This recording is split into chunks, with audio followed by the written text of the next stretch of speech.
স্বৈরাচার কর্তৃত্ববাদী সরকার দেশের অর্থনীতিকে ফোকলা করে পালিয়েছে।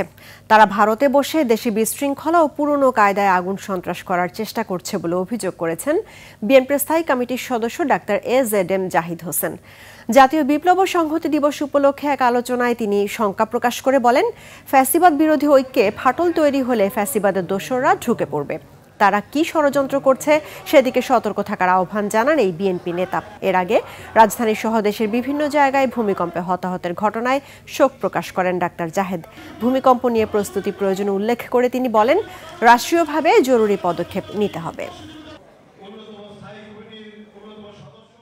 স্বৈরাচার কর্তৃত্ববাদী সরকার দেশের অর্থনীতিকে ফোকলা করে দেশের সার্বভৌমত্বকে অলমোস্ট অন্য একটি দেশের হাতে তুলে দেওয়ার ষড়যন্ত্র করে আজকে তারা পালিয়ে গেছে এবং ওখানে বসে বসে বাংলাদেশে বিশৃঙ্খলা এবং সেই পুরনো কায়দায় আগুন সন্ত্রাস নিয়ে আবারও তারা মাঠে নেমেছে।